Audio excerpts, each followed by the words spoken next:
Opa, Marcelo Neves aqui, e esse é o ValorCast, o seu podcast definitivo de produtos e inovação.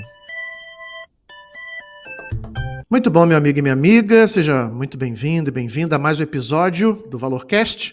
Aproveita para seguir a gente no Spotify, na Apple, no Google e tantas outras ferramentas de podcast. E clicando aqui no botão seguir, sempre que um novo episódio sair, for publicado, você vai ser notificado, vai receber um aviso aí e vai curtir mais um episódio. Legal?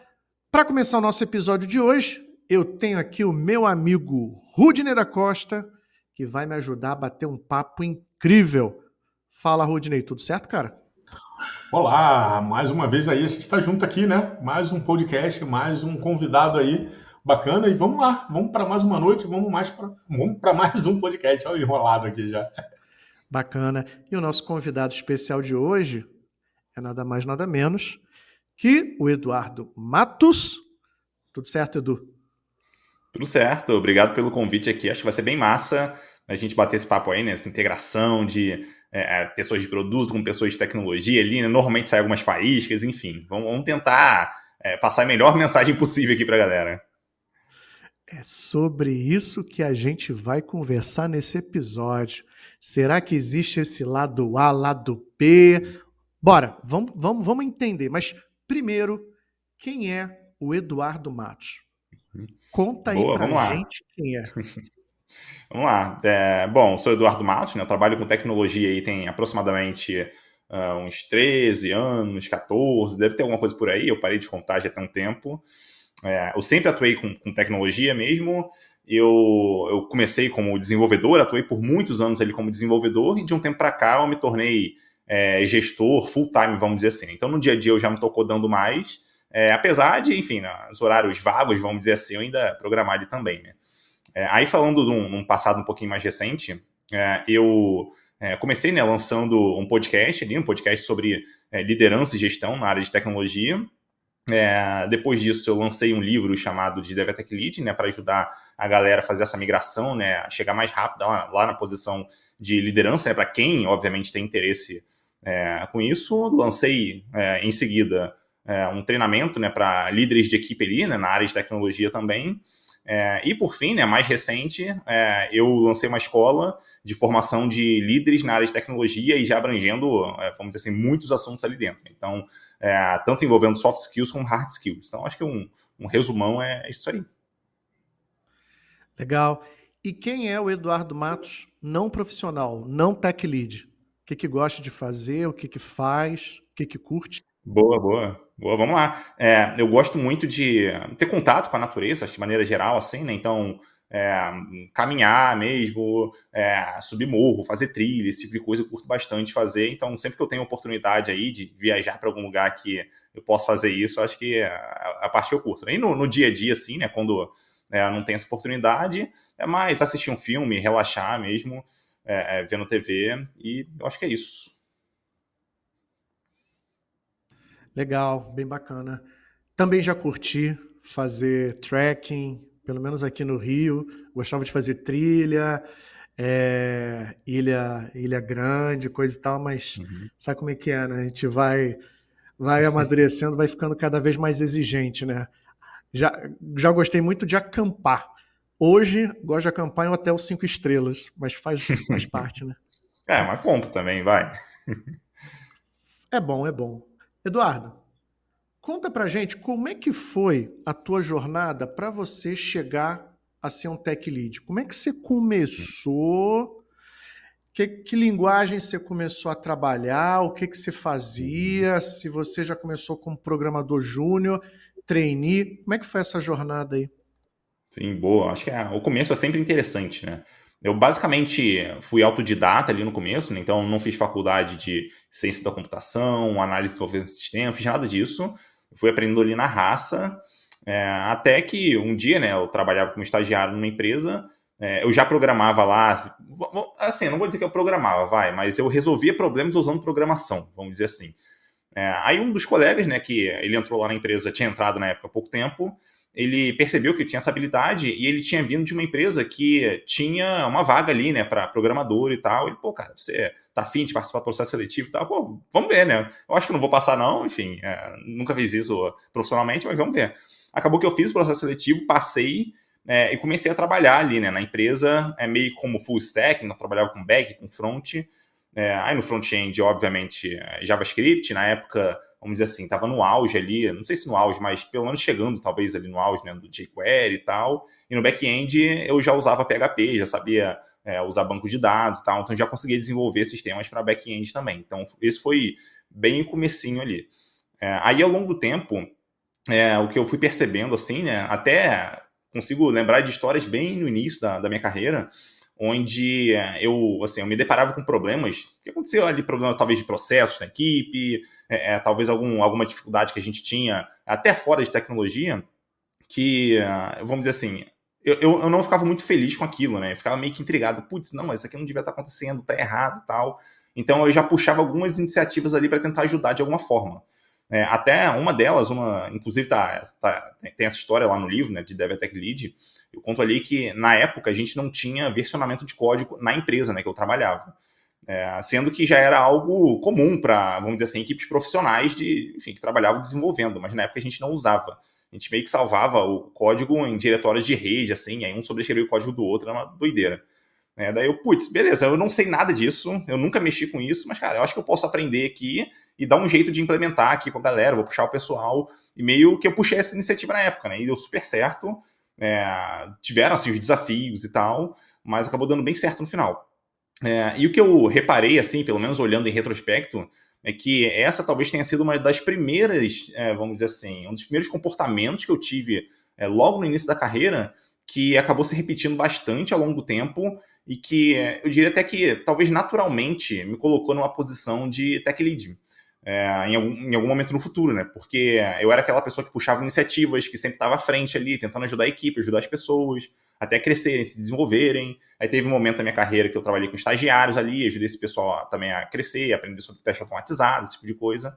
Então, acho que essa questão essa parte ali de tomar iniciativas e correr atrás, aprender e fazer acontecer, eu acho que ao longo da carreira, assim, somando tudo, né, isso contribuiu bastante para que eu conseguisse chegar ali na posição de tech lead, enfim, aí depois seguir nessa sequência aí, me tornar gestor um dia e tal. Marcelo, só uma curiosidade quando ele falou do versionamento, né? Agora eu vou entregar realmente a idade de vez, né?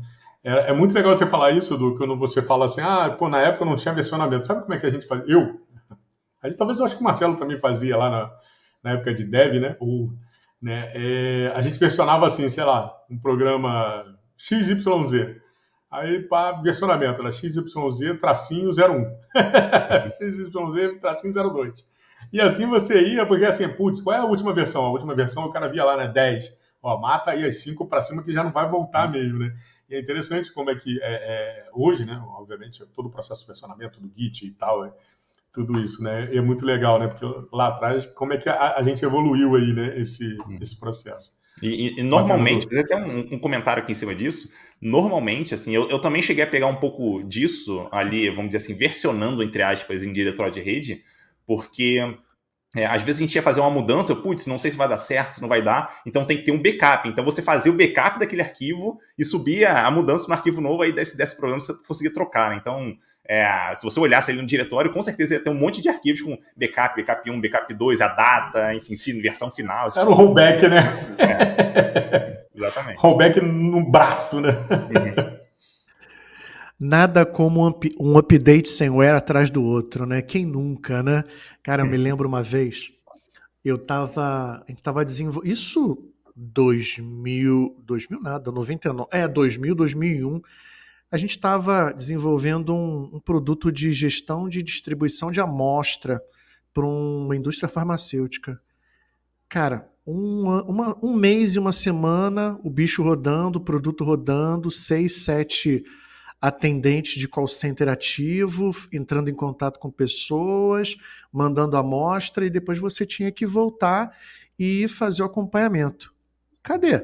Com update samware.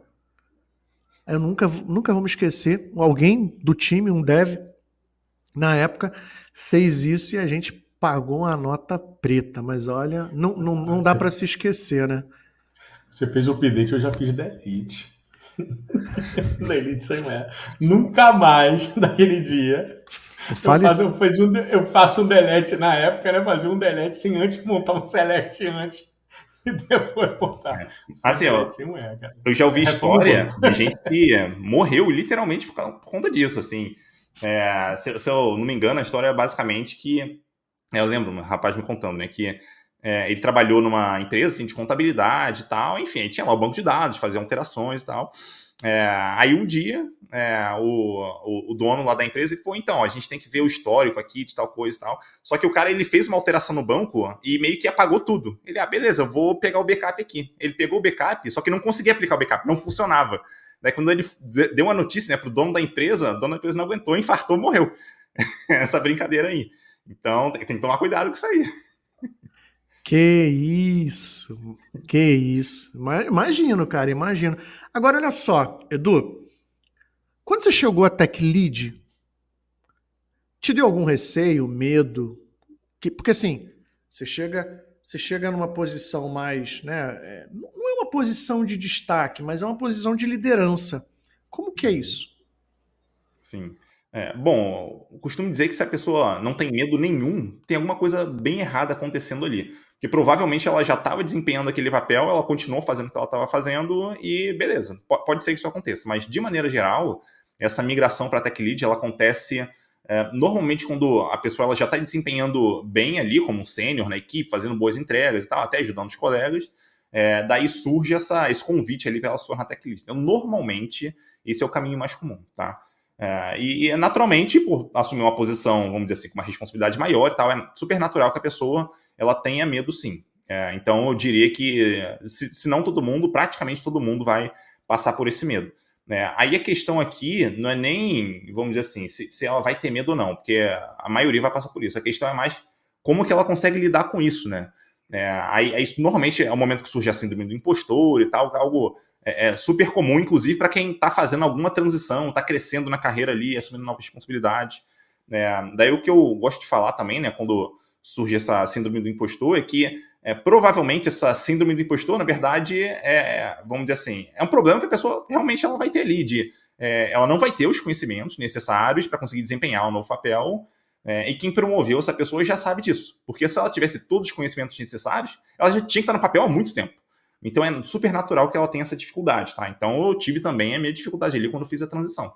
Então a questão aqui é muito mais beleza, dado que eu vou ter algumas ou várias dificuldades, quais são talvez as principais habilidades que eu vou precisar aprender para conseguir desempenhar bem nesse papel? Daí se a pessoa fizer, né, conseguir fazer ali uma boa avaliação de onde que ela tem maior espaço para aprender, de onde estão os maiores desafios na equipe, isso acaba facilitando bastante para ela. Porque, por exemplo, se ela pega uma equipe que tem algum problema ali de processos e tal, então tá uma bagunça o time, vamos dizer, vamos supor que seja a situação. Beleza. Se ela estudar um pouquinho sobre processos, eu tenho certeza que ela já consegue fazer muitas melhorias no time. Ela não precisa ser especialista naquilo. Então, se ela entender onde que está o maior gap do time, talvez o maior gap dela, ela consegue entender qual é um bom pequeno próximo passo ali para ela já conseguir desenvolver. E conforme ela vai aprendendo, se desenvolvendo, gerando resultados, isso vai dando cada vez mais impulso para ela continuar crescendo, né? Aquele medo, ele tende a se dissipar um pouco, não totalmente, mas um pouco, né, a ponto dela, vamos dizer assim, entender que faz parte do caminho ela continuar aprendendo. Né? Então, o ponto aqui não é a pessoa saber tudo que ela, em tese, precisaria saber para assumir o papel. Ela conseguir entender onde estão os gaps ali e o que ela precisa fazer em relação a isso. Pode ser que seja aprender, pode ser que seja envolver alguém, pode ser, enfim, tem N coisas que podem acontecer.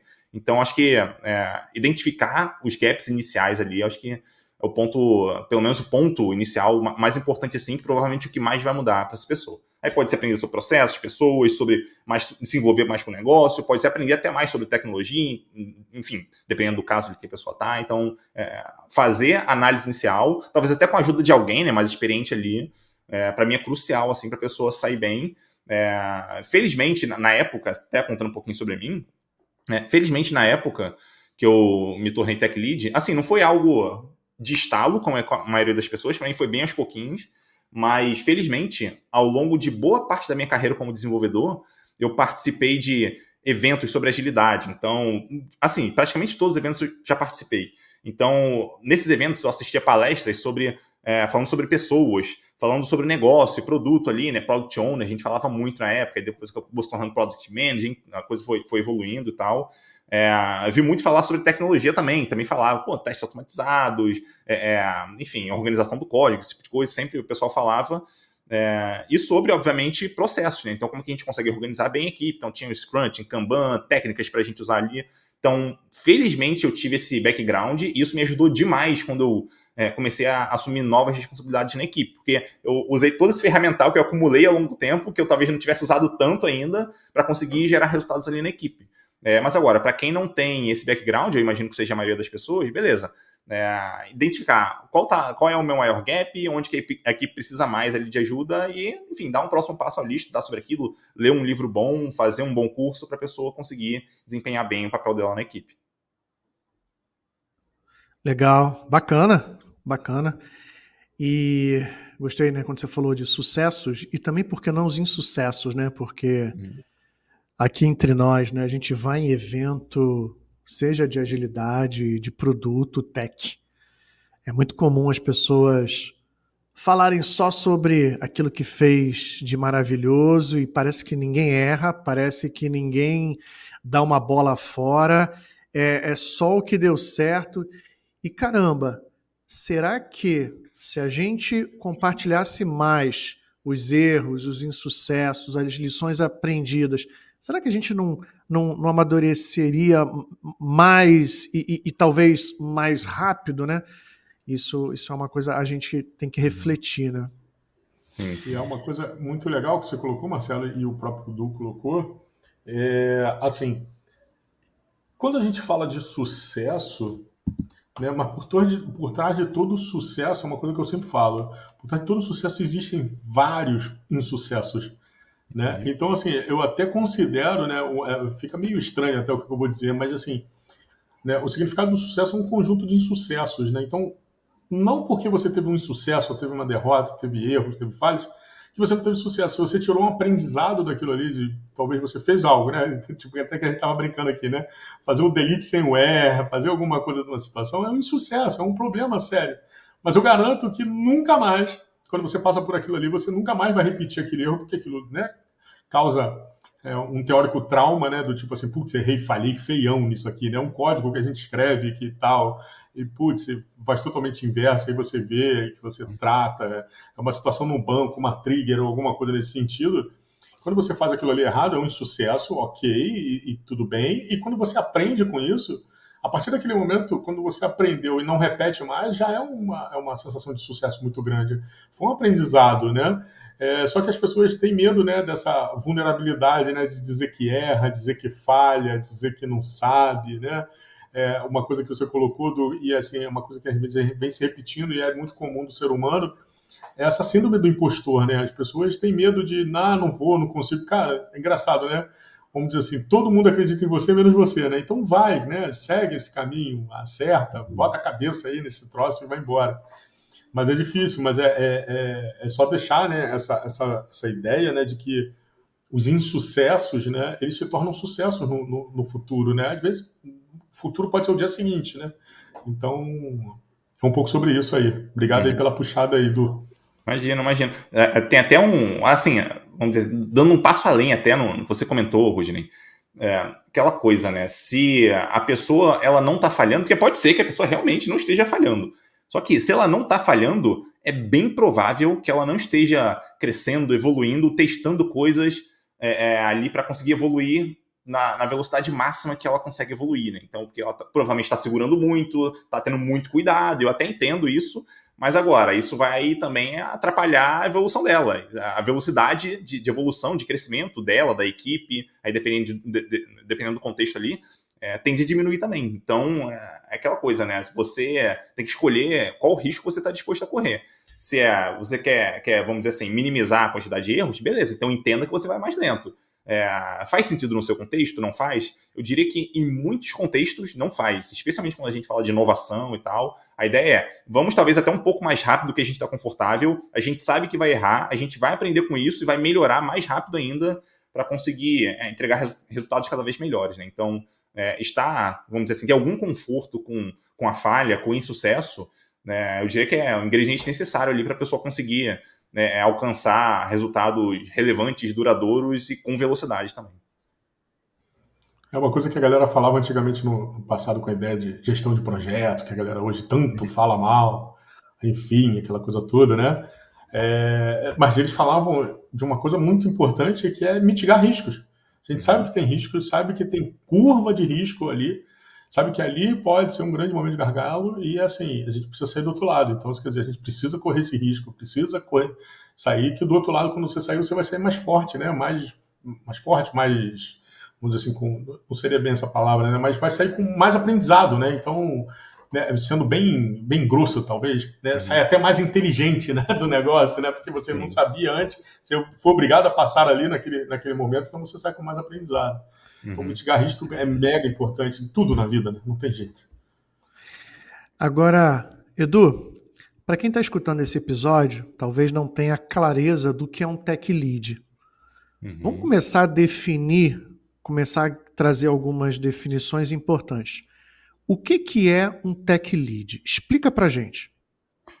Excelente pergunta, tá? E parece que ela é simples de responder, mas ela não é tão simples assim, pelo seguinte, tá? Primeiro eu vou explicar por que não é tão simples. Porque quando a gente fala de tech lead, normalmente assim, em algumas empresas isso é um papel, em outras empresas isso é um cargo, então a gente já tem logo uma diferença de cara aí, né? Então, cargo, papel são duas coisas diferentes, beleza. Mas ainda em empresas, vamos dizer assim, que tem cargos de tech lead, entre elas você pode ter responsabilidades diferentes para essa pessoa. Então, em algumas empresas, pessoas tech lead, elas têm responsabilidade somente técnica, então ela tem que garantir que tecnicamente a equipe consegue fazer as entregas com qualidade, enfim, esse tipo de coisa. Então, em algumas empresas é assim. Em outras empresas, a expectativa é que ela também faça gestão de pessoas, do projeto como um todo que está sendo desenvolvido ali, ou do produto de maneira geral. Tem até a empresa que não tem pessoa de produto ali, né? Product Owner, o Product Manager, e a pessoa tech lead ela é responsável. Então, pode variar muito aí de empresa para empresa, tá? Então, só queria trazer isso aqui antes, porque a definição que eu vou dar aqui talvez seja diferente de alguns locais que a pessoa eventualmente possa trabalhar ali e tal, só para não estranhar aqui, tá? Então, esse já é um ponto. Beleza, dito isso, o que na minha visão, como que na minha visão eu enxergo uma posição de tech lead, tá? E aqui eu vou tirar até um pouquinho talvez esses termos aí, nesse termo tech lead, que ele é um termo bem comum para falar de liderança de tecnologia de maneira geral, tá? Especialmente liderança de equipe. Para mim, assim, tem alguns pontos ali que são importantes a gente ter funcionando bem numa equipe, independente se tem alguém responsável por aquilo ou não, de maneira geral, na equipe esses pontos deveriam estar funcionando bem para a gente conseguir fazer boas entregas, tá?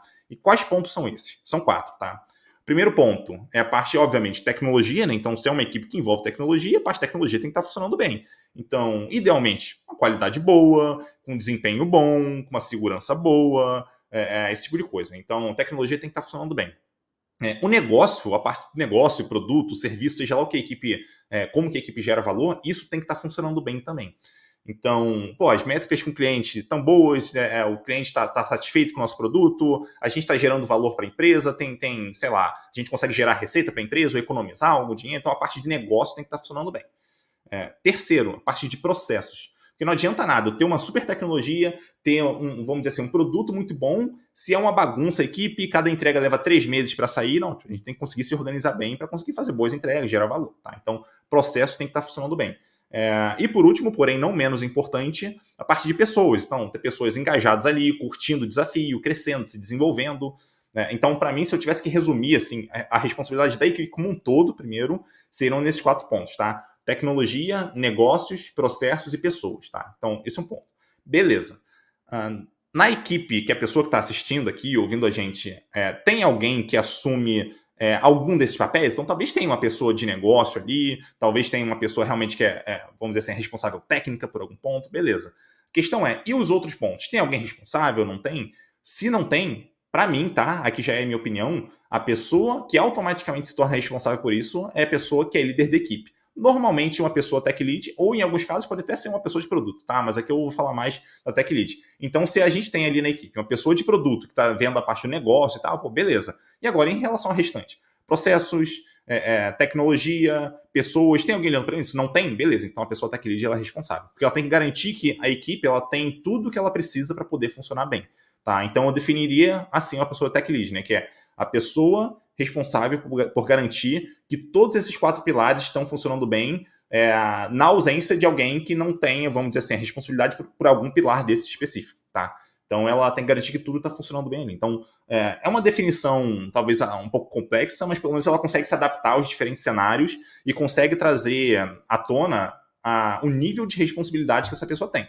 Se tem alguma coisa que não está funcionando bem na equipe, a pessoa que é líder, nesse caso o tech lead, ela precisa endereçar aquilo. Ah, mas eu sou de tecnologia, eu não entendo nada de processos, isso aqui deveria ser, a gente deveria contratar o Scrum Master para isso. Pô, beleza, mas não tem Scrum Master. Então dá um jeito de entender como funciona para melhorar, ainda que seja um pouquinho, para não ficar uma bagunça total, para conseguir melhorar a velocidade de entrega, para conseguir melhorar sei lá, critério de aceites, não sei, o que for necessário ali para conseguir fazer a equipe funcionar bem. Então, desde que a pessoa esteja disposta a assumir esses papéis, caso necessário, então, para mim, essa pessoa já deveria ser considerada uma tech lead, mesmo que não tenha o cargo. Então, para mim, liderança, inclusive, tem muito mais a ver com a atitude da pessoa e com a vontade dela de mudar e realmente ela fazer acontecer do que ela ter um cargo ou alguma coisa assim. O cargo, eventualmente, ele vai aparecer. Pode ser na empresa atual, pode ser numa nova empresa que ela vem trabalhar, mas o mais importante, inicialmente, pelo menos, é ela ter a atitude ali de correr atrás para garantir que a equipe vai funcionar bem, independente do problema que a equipe tem.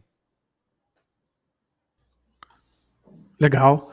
E se esse tech lead, se essa pessoa tech lead, né, que tem um papel ali de garantir esses elementos que você trouxe, não significa que alguém que precisa falar com o time tem que passar por ele, tem que passar por esse tech lead. A gente não tem. E aí, será que esse cara ele é o gargalo? Será que esse cara é o grande hub entre o mundo externo e o time de engenharia, o time técnico? Boa pergunta, tá? Isso, assim, não é tão simples de responder, porque depende de cenários também. Então, vamos dizer, por exemplo, que a equipe seja uma equipe que é muito requisitada e por muitas pessoas e cada uma pede um negócio diferente e tal. Então, se, vamos dizer assim, todo mundo de fora, qualquer pessoa de fora consegue acessar qualquer pessoa do time a qualquer momento pedindo qualquer coisa, existe o risco do time desfocar daquilo que é mais importante naquele momento e, enfim, ficar difícil fazer entrega, demorar muito mais tempo, talvez a qualidade não ficar boa, porque a pessoa está toda hora correndo, fazendo um negócio diferente. Então, existe esse risco, tá? Então tem que analisar, o contexto é esse? Sim ou não? Se o contexto é esse, talvez faça sentido ter uma pessoa para centralizar isso. Pode ser a pessoa tech lead, pode não ser, talvez pode ser a pessoa de produto ali, que ela vai centralizar nela, vai priorizar, em algum momento vai passar para o time, tá? Então, tem esse possível cenário.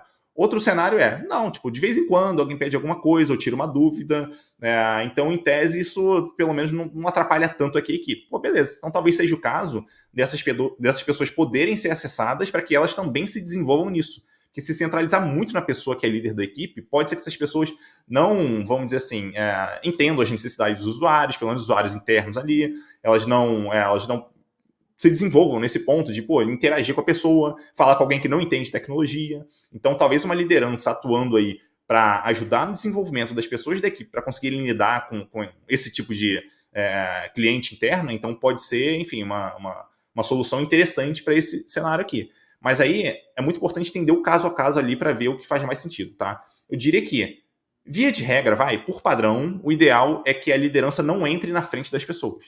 Que o time consiga fazer o trabalho independentemente da liderança. Obviamente, isso é um caso assim que é difícil de acontecer, tá? Pelo menos em todos os cenários possíveis. Porém, é algo que a gente tenta fazer acontecer, né? Então a gente ajuda as pessoas a se desenvolverem, a crescerem, a aprenderem assuntos diferentes para que elas consigam depender cada vez menos da liderança, para que a liderança consiga assumir um papel mais estratégico ali, né? De tomar decisões que são mais estratégicas, que envolvem, enfim, pontos com impacto maior no time do que só o código ou só uma decisão de se vai fazer essa funcionalidade ou a outra. Então o legal é ajudar a equipe a se desenvolver nisso. E só em casos extremos, onde realmente a equipe é muito impactada, ou a produtividade ela tende a diminuir muito por conta de acesso externo, aí sim, vale ter uma pessoa centralizando isso, tá? Mas via de regra, eu acho legal não ter. Bem bacana isso que você disse, porque, em poucas palavras, uma das atribuições, se assim você concorda, tá? Do tech lead é, de certa forma, blindar esse time quando o mundo externo, o mundo extra fora do time começa a interferir na produtividade desse time. Uhum. E quando a gente fala ali, aí eu vou agora jogar fogo, eu vou jogar lenha na fogueira. E eu acho que você, quando você falou que você teve lá o seu tempo de estudar métodos ágeis, agilidades, a gente tem o papel do Scrum Master, em parte fazendo essa blindagem, certo? Uhum. A gente começa a ver um pouquinho do movimento no mercado em que a gente tem o time de engenharia talvez não tendo mais tanto ali um agilista dedicado a esse time, certo? Rodando ali os eventos, as pessoas gostam de chamar de cerimônias. Eu evito a palavra cerimônia, depois é um outro episódio a gente fala sobre isso, mas rodando os eventos, né? A planning, a daily, principalmente daily ali. E a gente começa a ver boa parte dessas atribuições de um agilista sendo absorvidas pelo tech lead. Como é que você vê isso, Edu? Uhum. Eu vejo como uma tendência, tá? Eu acho que não tem muito como fugir disso. Um movimento que eu tenho visto de mercado mais recentemente é de ter menos agilistas na empresa. Eu vou chamar de agilista aqui de maneira geral, pode ser Scrum Master, Agile Coach. E naturalmente, se essa pessoa agilista não está ali, alguém vai ter que assumir essa responsabilidade. Aí, voltando, né, no que eu tinha comentado antes, quem vai ser essa pessoa? A pessoa que é líder da equipe, não tem muito jeito. Então, essa pessoa ela vai ter que dar um jeito de fazer a equipe funcionar bem, tá? Ali em relação a processos, a blindagem, se for necessário e tal. Então, aquela coisa, né? Se eu concordo, não concordo, eu encaro isso como irrelevante, tá? Eu te digo por quê. Porque tem alguns movimentos que, beleza, eu posso até discordar que os movimentos estejam acontecendo, mas a questão é, tá acontecendo. O que a gente faz em relação a isso, sabe? E não tem jeito, a gente tem que fazer. Nesse caso, para mim, a pessoa que está ali na equipe, como líder, ela vai ter que absorver isso.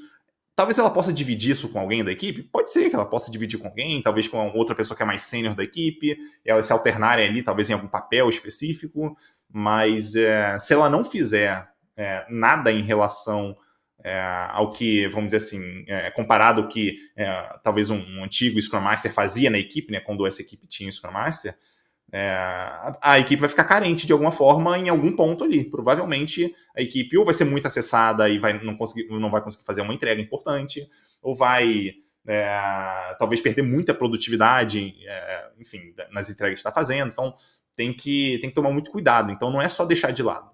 Se alguma coisa importante deixou de ser feita, alguém vai ter que fazer. E para mim isso é inevitável. E algumas outras coisas, assim, porque não tem como duplicar, né, o trabalho, vamos dizer assim.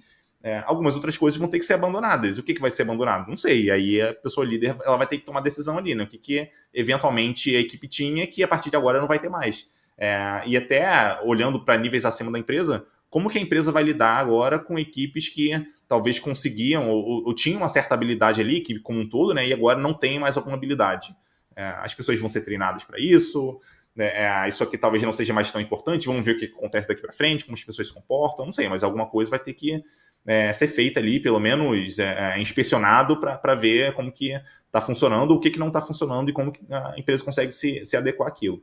Mas assim, até resumindo aqui, para mim é um movimento inevitável, tá? Ele tem acontecido cada vez mais, o que não significa que Scrum Masters vão acabar, eles vão acabar, eu acho que não necessariamente, mas uma vez que essa pessoa não está lá, alguém vai ter que assumir esse papel. Quem assume é a pessoa tech lead. Normalmente é tech lead. E é muito interessante você ter colocado sobre isso, que, por exemplo, numa oportunidade que eu tive há pouco tempo, uma das minhas funções como Agile Coach era treinar tech leads para ser Scrum Master, para trabalhar na função de Scrum Master. Qual era o objetivo dessa ideia?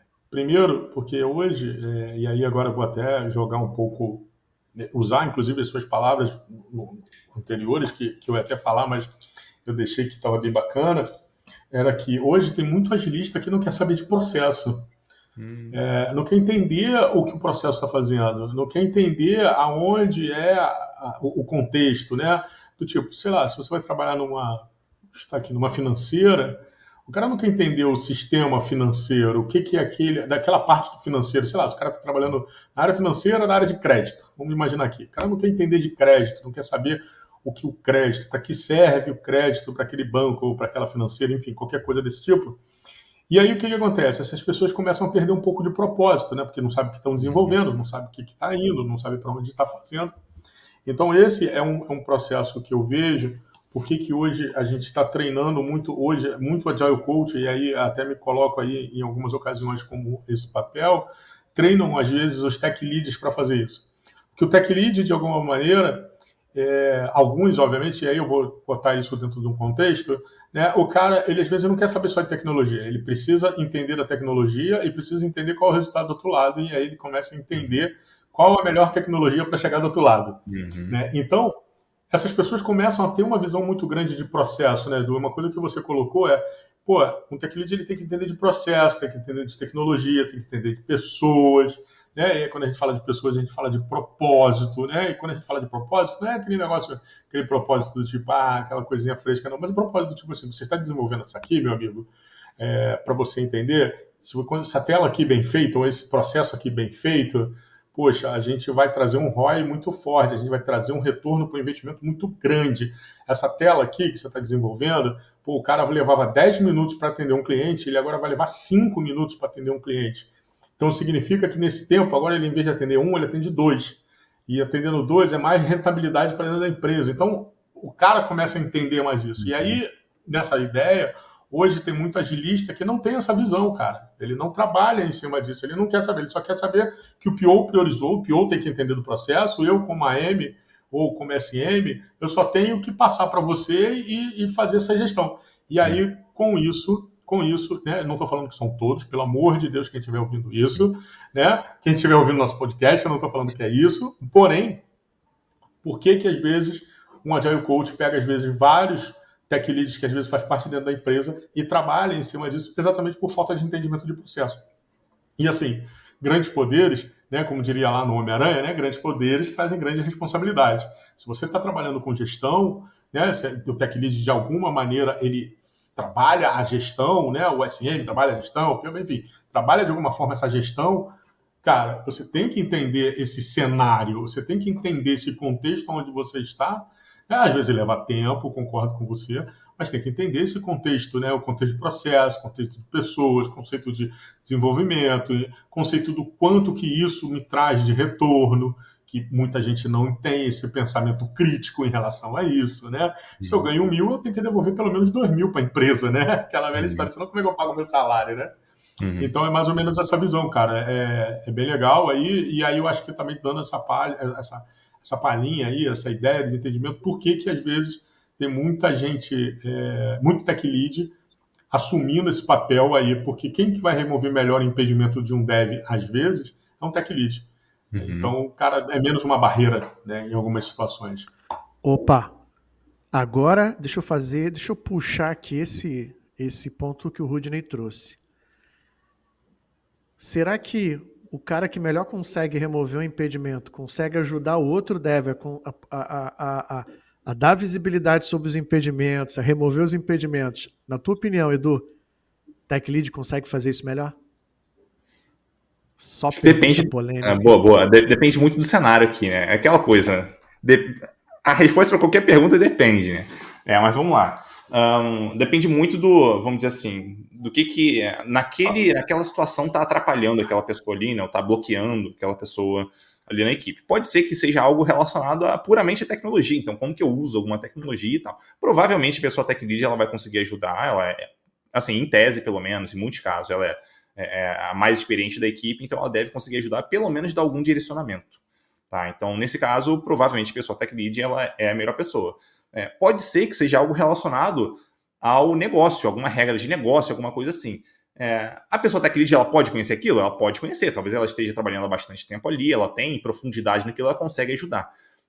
Talvez, enfim, ela não consiga porque, enfim, talvez algo novo ali que está sendo desenvolvido, daí a pessoa de produto que provavelmente aí vai estar assumindo esse papel de tomar alguma decisão, não, vamos por esse lado, vamos por aquele. Então pode ser que, nesse caso, uma pessoa de produto ela consiga ajudar mais. Pode ser que seja algo relacionado como que é a melhor forma da gente organizar aqui essa entrega dessa funcionalidade? Aí pode ser que uma pessoa agilista ali, né, um Scrum Master, Agile Master, Agile Coach, essa pessoa consiga ajudar essa pessoa ali a se organizar melhor para fazer a entrega. Eu acho que depende muito do cenário que está acontecendo ali. Mas, via de regra, eu diria que a primeira pessoa para quem, vamos dizer assim, as pessoas engenheiras da equipe vão pedir ajuda, naturalmente, para a pessoa tech lead. Se ela não conseguir responder, não souber, e não tiver outra pessoa melhor na equipe, ela pode pesquisar, pode correr atrás. Se tiver outra pessoa melhor, ela pode apontar. Inclusive, esse é vamos dizer assim, algo que eu gosto muito de fazer com... Isso assim, obviamente, assumindo que eu já não estou mais tão próximo do dia a dia e tal, tá? Eu gosto muito de fazer esse exercício até com pessoas que são mais júniores mesmo, acho que com todo mundo da equipe, mas até com os mais júniores, né? Que quando a pessoa tem alguma dificuldade ali, que eu não sei responder, eu falo assim, pô, beleza, isso aqui eu não sei te responder, mas você conhece alguém que talvez saberia te responder isso? Eu acho que fulano de tal saberia. Mas beleza, tipo, e que tal se você falar com fulano de tal? Então já estou incentivando a pessoa, ela correr atrás, dar um jeito de correr atrás e conseguir resolver os próprios problemas, que alguns eu não vou conseguir resolver, outros eu vou conseguir, enfim. Então a pessoa já vai se acostumando ali, né? Correr atrás de resolver o que ela precisa resolver. Então, enfim, acho que depende muito do cenário, mas, enfim, se passar primeiro pela pessoa líder, eu acho que em princípio não tem problema, não. Sensacional. E além de ajudar a remover ali os impedimentos, os problemas do dia a dia, o que um tech lead faz no dia a dia? Tech lead. Boa. Vamos lá.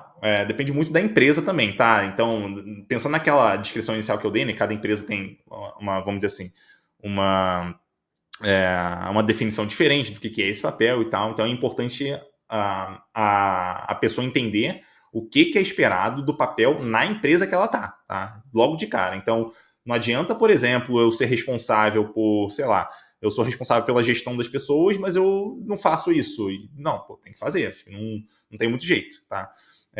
Agora, eu diria que no básico do básico, e isso envolve todo mundo, tá? Em todas as empresas, a posição de tech lead de todas as empresas no ruim, a tecnologia tem que atender às necessidades do negócio, tá? E aqui, eu queria muito frisar a parte de atender a expectativa do negócio. Por quê? Porque é muito comum a gente, pelo menos eu que sou técnico, né, vejo muito isso, já fiz muito isso também, que é olhar para a tecnologia como um fim e não como um meio. E quando a gente faz isso, o problema é que a gente acha que, tudo tem que ter 100% de qualidade, tem que ter 100% de performance aqui, usar o framework mais novo, tudo no top, assim, para a gente conseguir gerar o máximo de valor possível. E não necessariamente, tá? Eu até gosto de falar que para que eu, como pessoa de tecnologia, consiga gerar o melhor resultado possível para o negócio, eu tenho que entender quais são as necessidades do negócio. Então, por exemplo, eu vou lançar um MVP. E no MVP, a expectativa é que a gente tenha aqui, sei lá, até 500 usuários na nossa ferramenta, o que vai dar, sei lá, 50 usuários simultâneos, vou arbitrar aqui. Vamos dizer que a gente tem essa expectativa. Então, eu não preciso criar uma arquitetura de microserviços, é tudo interligado, que a escala automaticamente. Cara, eu não preciso disso. Eu vou precisar de um negócio mais simples, que eu consigo fazer o deploy, consigo fazer a entrega mais rápido. Fazendo a entrega mais rápido, eu consigo validar a hipótese mais rápido, testar com meus clientes, para depois, numa nova iteração, se der certo aquela ideia que eu tinha pensado, a gente evoluir aos pouquinhos essa entrega. Então, repara que a tecnologia, ela evolui junto com o negócio. Então, não existe solução perfeita, vamos dizer assim. Existe solução adequada para a necessidade que a gente tem no momento. Então, se as pessoas de tecnologia tiverem uma boa noção disso, eu diria que elas já estão fazendo um excelente trabalho na equipe, tá? Porque isso é bem incomum de se ver, apesar de ser o recomendado aí, dela adaptar a tecnologia para as necessidades que ela tem naquele contexto, em vez de criar tecnologia pensando num cenário genérico, talvez, normalmente num cenário escalado que ela pensa, né? Não, isso aqui vai crescer depois, a gente vai precisar disso, daquilo, então já vamos criar aqui, vamos passar 2, 3 semanas, um mês criando isso aqui, porque depois, enfim, vai economizar trabalho lá na frente.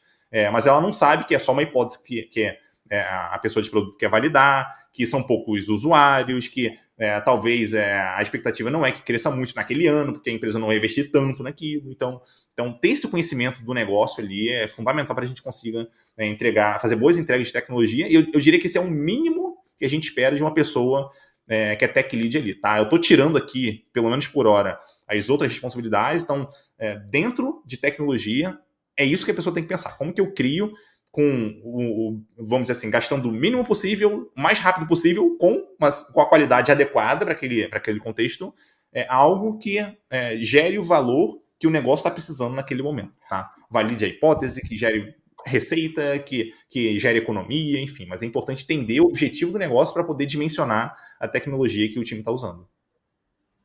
É bacana que você colocou, Edu, uma coisa que eu já falo há alguns anos, né? Tem umas discussões, às vezes, nos bate-papos que às vezes a gente tem, até mesmo eu e Marcelo aqui juntos. É muito legal como você colocou e que a gente sempre fala, e a gente está sempre caindo mais ou menos nesse caso. Conheça o negócio, conheça o seu contexto, conheça essa ideia antes de fazer qualquer coisa. Qualquer outra coisa do tipo agilidade, a ferramenta que você for utilizar, desenvolvimento, arquitetura, ou qualquer outra coisa, ela é meio. Sempre vai ser meio. São ferramenta. Ferramenta é meio, né? Então, assim, é aquela velha ideia. Pô, qual o contexto da sua obra? Vamos falar de obra que todo mundo conhece. Pô, se eu vou quebrar um murinho de 1 metro de altura, eu vou usar uma determinada marreta. Agora, se eu for quebrar um prédio, eu não posso usar uma marreta. Eu tenho que vir com aquela guindaste, sei lá, com uma bolota daquele tamanho, quebra o prédio. Então, é ferramenta que está ali. Se eu vou apertar um parafuso de computador, né, dependendo do computador, é uma chavezinha Phillips com um pouquinho mais pontuda. Agora, se for de um notebook, já tem que ser aquela outra menor. Então, assim, são ferramentas e são contextos diferentes. Então, entender o negócio, entender o que você está fazendo antes até, né, de você sair dizendo um monte de ferramenta que você vai usar. Então, assim, é aquela coisa que a gente fala, né? Quando o cara só tem um martelo, né, todo o problema é prego, né? Uhum. Então, o cara só tem um martelo na mão. Então, assim, é importante conhecer o negócio, conhecer a essência e conhecer o que você, para onde você quer ir, conhecer todo esse ambiente antes de você fazer qualquer coisa, né? E perfeito, eu achei perfeita a sua colocação quando você colocou que tecnologia, de um modo geral, ela é uma ferramenta, né? Seja em qual contexto for. Sim, eu vou até acrescentar um ponto aí. Acrescentar um ponto rapidinho. Que assim, a forma como uma pessoa, aqui falando de tecnologia especificamente, tá? A forma como uma pessoa, vamos dizer assim, encara vamos dizer assim, uma interação normalmente com o negócio ali, com o produto, isso diz muito sobre a senioridade dela. Então, se ela é aquela pessoa que ouve uma certa demanda, não, a gente precisa fazer essa funcionalidade, assim, acessado esse produto, não sei o quê. Se ela ouve isso, ela, não, pô, beleza, então a gente consegue construir assim, acessado, já parte para a solução, isso demonstra uma baixa senioridade. Agora, se ela é uma pessoa que ouve isso e faz novas perguntas e começa a indagar, pô, não, mas o porquê disso, porquê daquilo? Pô, mas isso aqui você espera nesse nível ou nesse nível? Enfim, qual investimento que a gente vai ter nisso? O que a gente espera daqui a 3 meses? Enfim, para ela já começar a pensar, pô, beleza, nos trade-offs que ela vai fazer em tecnologia. Porque quanto mais complexa a solução que ela vai criar, mais isso vai custar para a empresa e mais tempo vai levar para ser criado. E não é isso que ela quer. Ela quer uma solução adequada para cada contexto. Então, fazer perguntas, para mim, é crucial. Então, para quem é de produto, pode ajudar dando mais contexto, e para quem é de tecnologia, tem que perguntar mais. Então, acho que os dois lados conseguem se encontrar aí no meio, né? Quando, vamos dizer assim, um se preocupa mais com o que o outro está fazendo. Então, a senioridade de uma pessoa não está relacionada única e exclusivamente a saber utilizar linguagens de programação, frameworks e toda a parte tech, né? Não tá. Isso é bem curioso, assim, porque o conhecimento técnico, puramente técnico, ele ajuda bastante, com certeza. Mas agora, se eu tenho uma pessoa que tecnicamente é excelente, mas ela não consegue fazer boas perguntas, ela não vai conseguir construir a melhor solução, porque ela não vai entender o problema. Talvez outra pessoa que não seja tão boa tecnicamente, mas que consiga fazer boas perguntas, ela vai conseguir dimensionar melhor a criação dela do que uma pessoa que é extremamente técnica. Então, vamos dizer assim, é um misto ali dos dois, né? Então, é importante ela ser boa tecnicamente, para que cada problema ela consiga identificar qual em tese, é a melhor solução para aquele contexto, mas também é importante ela fazer boas perguntas para ela conseguir chegar a essa conclusão, para ela conseguir usar as ferramentas que ela de fato tem. Então, eu diria que é um misto desses dois. Sensacional. Edu, como é a relação do time técnico, time de engenharia, com a pessoa de produto? Conta aí pra gente. Normalmente é um caos. Normalmente é um caos, tá? O que acontece, assim, que eu já reparei, né? É muito natural para o ser humano, tá? Então vamos falar de seres humanos aqui primeiro. É muito natural para o ser humano ele querer defender a sardinha para o seu lado. Então, aquela coisa, né? A gente já viu muito essa síndrome do mini poder, né? Então, se eu tenho poder de tomar alguma decisão, é natural que eu queira exercer aquele poder em algum momento. Então, aquela pessoa de tecnologia que fala, não, assim a gente não vai subir, só se tiver tal coisa que a gente vai poder subir. Ou aquela pessoa de produto, não, tem que entregar isso para ontem e é isso aí, entrega do jeito que der. Então, a gente costuma ver isso aí, tá? Então, é natural que a gente tenha esse comportamento do ser humano, tá? Dito isso, é esperado já que em algum momento vai haver algum atrito entre a pessoa de produto e a pessoa de tecnologia, porque cada um vai querer puxar a sardinha para o seu lado, porque é natural do ser humano fazer isso. Tá? A provocação que eu gosto de fazer é que é importante a gente dar um passo além disso. Beleza.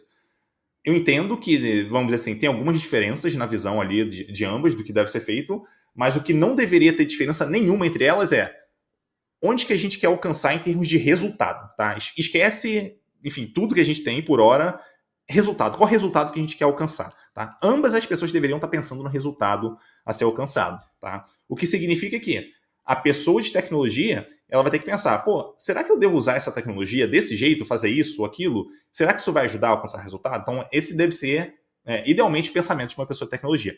Por outro lado, o pensamento da pessoa de produto, ela deve pensar, pô, beleza, se eu forçar muito para o time fazer entrega rápida, será que a gente vai ter qualidade suficiente para conseguir atender bem ao nosso cliente? Será que, sei lá, o pessoal vai, enfim, melhorar esse código depois? Vai ter tempo depois? Ou eu vou querer pressionar o pessoal depois? A gente não vai ter tempo para fazer isso. Então, a pessoa de produto, ela tem que pensar também nas consequências daquilo que ela está fazendo para a equipe. Então, não é só cobrar e achar que a equipe entregar é o suficiente. Não, porque a qualidade, ela vai cobrar o preço dela depois.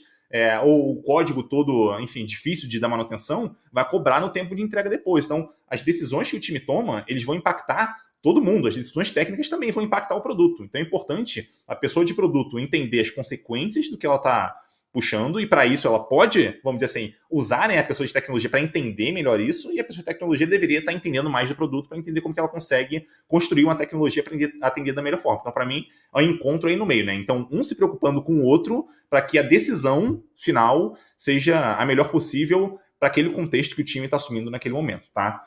Em alguns casos, inclusive, faz sentido a gente pender mais para um lado ou pender mais para o outro. O que eu estou querendo dizer com isso? Então, por exemplo, pode ter um caso onde o time de tecnologia aceite que naquele contexto faz sentido ele não fazer teste para conseguir fazer uma entrega mais rápido, porque validar uma hipótese ou o time to market ali é muito importante naquele contexto. Aí ele vai dar um jeito depois de pagar essa dívida que ele criou. Tá? Então ele deveria se comprometer a fazer isso, porque naquele contexto isso fazia sentido. Mas agora, de maneira geral, provavelmente essa não é uma boa decisão. Então vale entender muito pelo que o time está passando ali, para conseguir entender, pô, agora a gente vai puxar mais para uma entrega mais rápida, talvez uma qualidade menor para a gente conseguir validar melhor isso, ou a gente vai puxar para uma qualidade melhor para garantir que a experiência do cliente vai ser a melhor possível que a gente consegue entregar.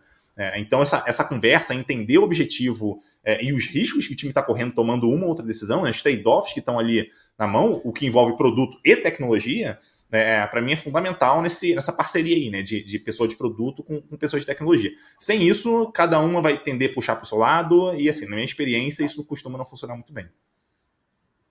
É muito legal ouvir o Tech Lead como o Du falando de time to market, né?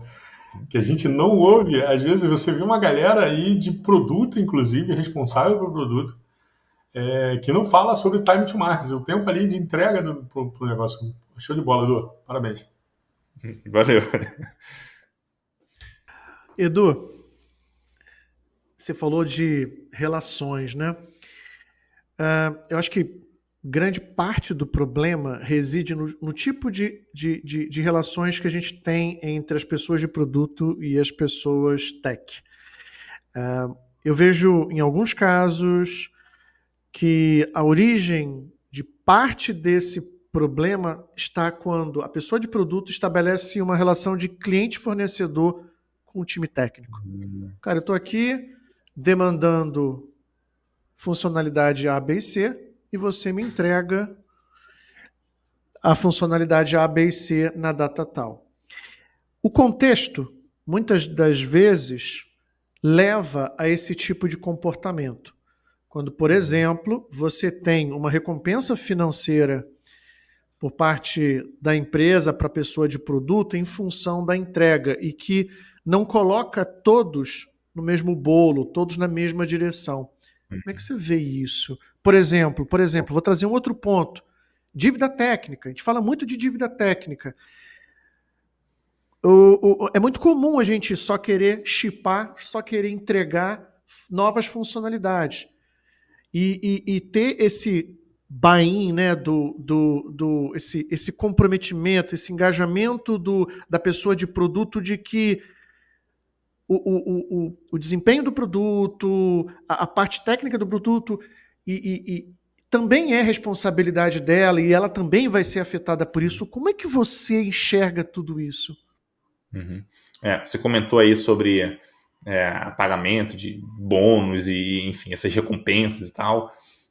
Eu até gosto de colocar isso vamos dizer assim, num patamar um pouquinho mais alto, mais genérico, chamado ali de sistemas de recompensas, né, de maneira geral. Então pode ser um bônus que a pessoa vai receber, pode ser até um feedback positivo que ela vai receber, pode ser uma avaliação boa lá na avaliação de desempenho que acontece na empresa, pode ser N coisas que acontecem ali, né.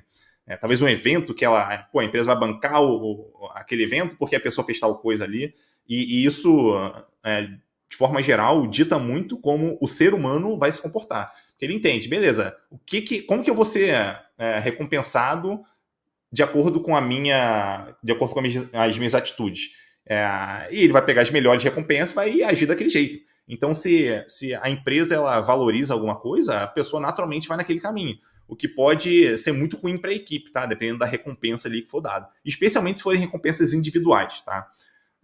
Assim, você comentou ali sobre, vamos dizer assim, um fornecedor, enfim, cliente fornecedor, alguma coisa assim. E é bem curioso, porque assim, beleza, o time pode até atuar assim, mas se atuar assim, então nem chama de time, porque não é um time, tá? É uma pessoa que está demandando, talvez, para algumas pessoas ali, para fazer aquela entrega. Não é um time, tá? Um time, acho que uma analogia interessante para a gente fazer é como se fosse um time de futebol. Não existe essa de, vamos dizer assim, o atacante fez um gol, o goleiro tomou 2, então o goleiro perdeu e o atacante ganhou. Não, o time inteiro perdeu de uma vez só. Não tem essa. E quando a gente fala de time, é isso. Então não adianta a pessoa de produto ali, ela conseguiu, vamos dizer assim, entre aspas, entregar um monte de funcionalidade, beleza, mas aí a tecnologia, cara, ficou toda bagunçada, qualidade ruim, cheio de bugs ali para resolver, aí no próximo quarter o time não consegue entregar praticamente nada, porque ele não consegue se mexer. Tá tudo uma bagunça ali, né? Então tem que olhar como um todo, assim, na minha visão, tá? Esse é o ideal, avaliar a pessoa como um todo, porque se você forçar com que cada uma puxe para o seu lado, então a pessoa de produto ela é avaliada somente pelas entregas que chegaram à produção e a pessoa de tecnologia somente pela quantidade de bugs, vou simplificar aqui, tá? Pela quantidade de bugs que o projeto tem, então naturalmente a pessoa de tecnologia vai querer andar o mais lento possível para ela não gerar muitos bugs, e a pessoa de produto vai querer andar o mais rápido possível. Vai dar problema, vai gerar atrito aí. Em algum momento as pessoas vão se desentender, e não é nem porque uma não gosta da outra, mas é porque talvez a própria empresa esteja incentivando isso. Se a empresa incentiva isso, a chance disso não acontecer é muito baixa, tá? De você ter pessoas maduras ali a ponto de conseguirem trabalhar bem, tá? Então é muito difícil e naturalmente, se as pessoas estão contribuindo a ponto de fazer isso, alguma delas individualmente vai estar perdendo. Então é aquele dilema do prisioneiro, né? Não vou contar aqui como funciona o dilema, fica como exercício aí para quem estiver ouvindo aqui a gente, mas é basicamente um dilema do prisioneiro. Então eu vou contribuir ou não. Se eu não contribuir, a chance de eu ganhar, se eu olhar só para mim, né, a chance de eu ganhar é maior. Então eu não vou contribuir e vai ter esse embate. Então isso é mega problemático. Pode ser que isso seja problema ali de cultura da empresa mesmo, ou até não diria nem de cultura, mas da forma como a gestão acontece na empresa. Enfim, às vezes as pessoas têm até boas intenções, mas mesmo assim não vai funcionar, né, infelizmente. Aquela velha teoria, né, do Marcelo. Métricas moldam o comportamento, né? Me diz como é que você me mede, que eu vou dizer como é que eu vou me comportar, né? Então, é um pouco sobre isso, né? Se você que vai me falar, então eu vou vou pisar no freio, não entrego, também não tem um erro, né? Exatamente. Assim eu trabalhei numa empresa onde um dos pontos que eram usados ali para avaliar as pessoas, né, semestralmente, era relacionado ao quanto que a pessoa de fato trabalhava em relação a horas ali, né? Aí o que a gente via? Pessoas, tipo, passando da hora, trabalhando, mas, tipo, ela não trabalhava, obviamente, com o mesmo afinco, ela passava mais horas na empresa, o que, obviamente, não trazia necessariamente melhores resultados. Então, tem que tomar muito cuidado, assim, com os incentivos que a empresa vai dar. Alguns são melhores do que outros. Às vezes a gente acha que algum incentivo ele vai funcionar bem, quando a gente põe em prática ele não funciona bem. Então, para quem estiver pensando em algum incentivo ali para dar, pensa muito bem, testa ele, vê se funciona bem, vê se não funciona, vê o resultado ali negativo que ele pode trazer e tal, e avaliar muito bem isso, tá? Não vou entrar muito no tema aqui, mas assim, isso dá bastante pano para manga. Tem muita coisa que a gente, às vezes, quer incentivar, que a gente acha que é bom, que o resultado é péssimo. Então tem que tomar muito cuidado quando a gente vai escolher uma forma de incentivar. Isso, obviamente, vale tanto para o nível geral da empresa, né, para quem está fazendo uma gestão mais alta da empresa, quanto talvez uma liderança de equipe que quer incentivar algum comportamento ali das pessoas que estão na equipe. Então tem que pensar muito bem até que ponto vale a pena você usar aquele sistema de incentivo ou usar um diferente. Né? Então, obviamente que a pessoa vai aprendendo também, né? Vale ela estudar um pouco mais sobre isso, mas tem muito ali de tentativa e erro também. Edu, o que uma pessoa tech lead gostaria de dizer para uma pessoa de produto e que ela não diz ali no dia a dia? O que não diz, deixa eu pensar aqui. Porque normalmente o que ela fala, assim, a gente tem que melhorar a nossa tecnologia e tal. O que ela não diz, nossa, é difícil essa pergunta. Difícil. Eu acho que isso mesmo que eu falei, normalmente, em muitos casos acontece das pessoas não falarem, porque elas, não, é assim mesmo, não tenho entrada, entre aspas, eu não mando aqui, meu tech lead não me apoia e tal, então não consigo levantar esse tema. Então eu diria assim, que em muitos casos isso é dito em alguns casos, isso não é dito em outros. Então eu acho que o que eu consigo pensar aqui é isso, né? Mas aí eu queria até fazer uma provocação, né? Que até pegando um ponto que eu já trouxe aqui um pouquinho antes, que para quem é de tecnologia e está aqui ouvindo a gente, eu imagino que tem pessoas de tecnologia também ouvindo a gente, pensa um pouquinho mais do ponto de vista de uma pessoa de produto. O que ela está pensando ali? Quais os objetivos que essa pessoa tem? Como é que você consegue contribuir para essa pessoa? E para quem é de produto, pensa no oposto, né? Então, e essa pessoa de tecnologia? O que ela está pensando ali? O que ela está buscando? Como é que eu consigo ajudar essa pessoa a ter uma boa tecnologia que também vai me beneficiar em algum momento, né? Quando a gente estiver fazendo entrega de produto e tal. Então, acho que vale olhar um pouquinho melhor para o que a outra pessoa se preocupa, para entender como que elas conseguem se apoiar ali. E, naturalmente, para quem dá apoio, em algum momento a tendência é que ela também receba apoio. Né? Então, isso tem de ser benéfico ali para a equipe. E, Edu, o que uma pessoa de produto poderia e deveria fazer para facilitar a vida do time técnico? Acho que duas coisas, né? Passar contexto, porque às vezes a pessoa de produto, ela, vamos dizer assim, escreve um ticket lá, enfim, de uma funcionalidade, um produto para ser feito, e acha que aquela descrição é suficiente. Não. Conversa com o time sobre isso. Conversa. Então, é aquela coisa, né, dos 3 Cs lá, né? Se não me engano, é o cartão, conversa e eu não lembro qual o último C, a conclusão, alguma coisa assim. Mas, cara, traz o contexto do que você está pensando, de qual o objetivo do negócio.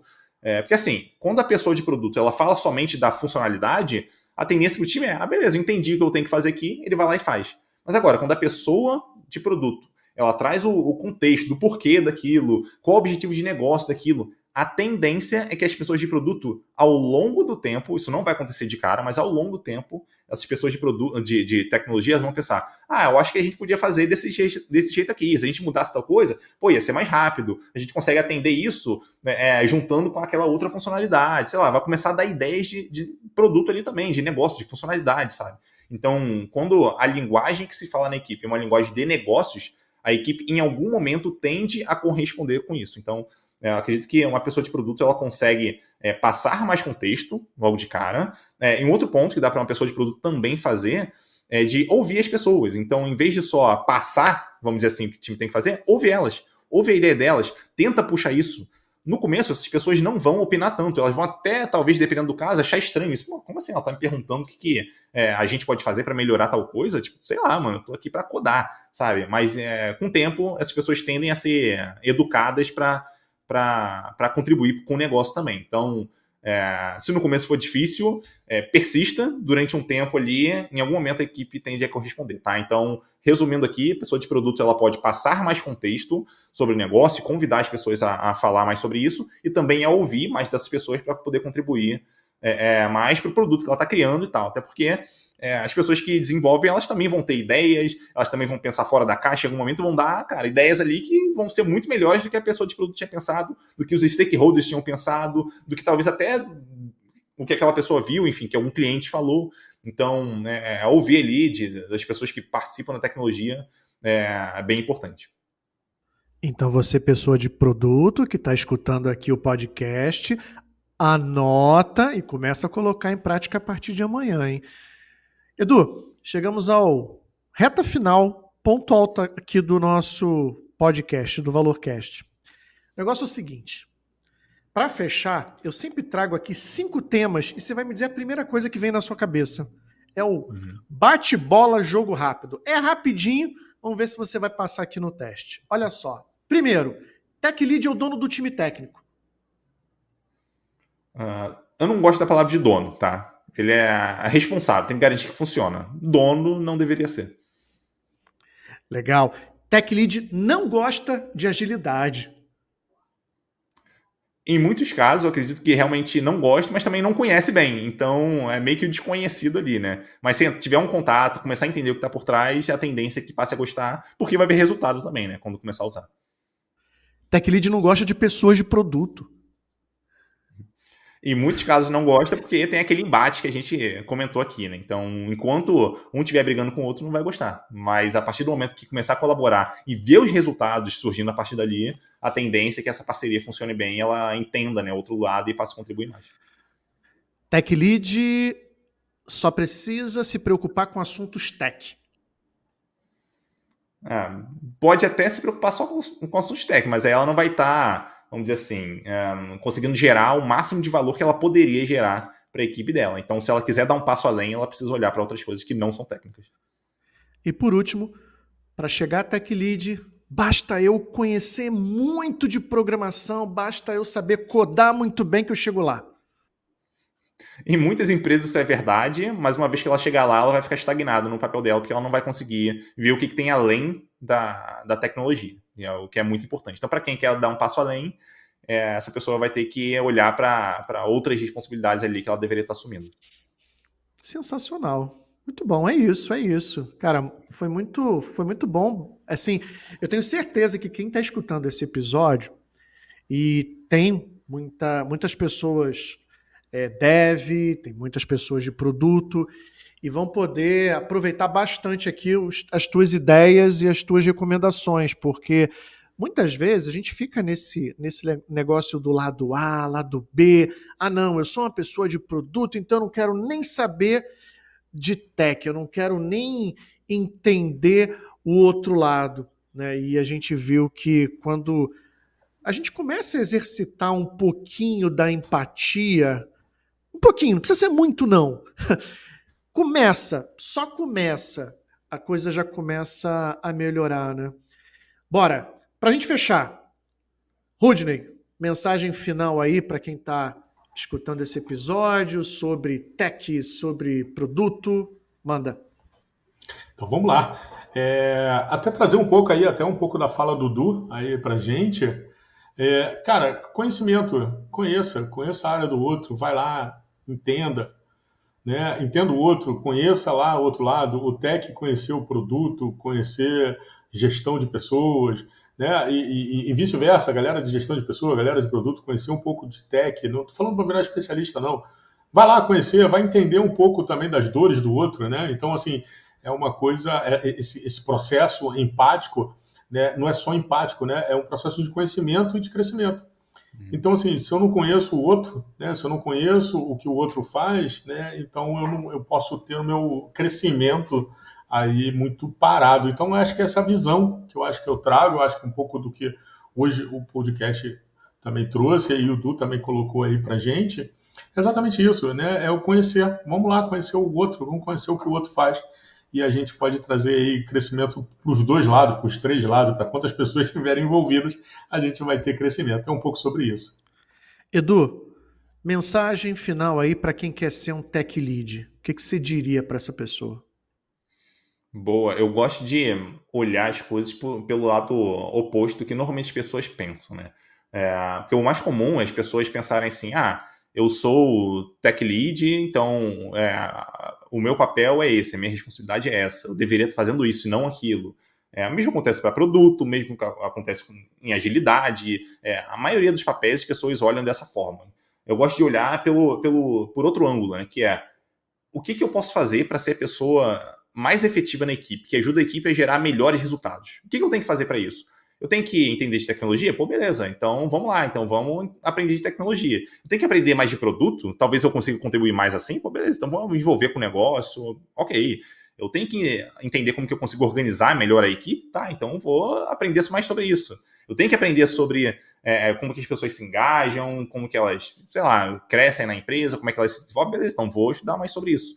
Então, basicamente, o que eu penso é, a pessoa, pelo menos de um nível de liderança para frente, eu vou recomendar isso, que é, você deveria estar se dedicando a qualquer coisa que ajude a sua equipe a gerar maiores resultados. Simples assim, tá? Simples assim. É claro que você vai ter ali a sua especialidade, é natural que você se apoie nela, porque você tem mais experiência com aquilo, consiga gerar bastante valor com aquilo, mas isso não significa que você não pode aprender mais sobre outros assuntos. Você não só pode, como deve, se isso for ajudar a equipe a gerar melhores resultados. Então pense sempre do ponto de vista de geração de resultados e não de responsabilidade que talvez até a empresa te dê ali, tá? Então isso tende a te tornar um profissional muito mais único e te tirar um pouco dessa, vamos dizer assim, dessa comotização, né, de pessoas ali. Não, eu sou de produto, cara, eu faço só isso aqui. Eu sou engenheiro, eu faço só isso aqui. Tipo, não, peraí, como é que eu consigo gerar mais resultados? Então você vai ser, com certeza, um profissional aí diferenciado se você der um passo além do que talvez seja esperado ali para sua posição. Edu, muito obrigado. Cara, foi fantástico aqui a tua participação. Fazer essa troca aqui, né? A gente aqui como de produto, agilista, dev, no final das contas está todo mundo no mesmo barco e precisando entregar os resultados, até porque nós somos pagos para entregar resultado, né? Tem muita gente que fala assim, né? Cara, não ama a solução, ama o problema, mas no final das contas você tem que gostar do resultado, né? Porque não tem problema nem solução, no final das contas é o resultado mesmo. Edu, mais uma vez, muito obrigado. Obrigado mesmo, tá?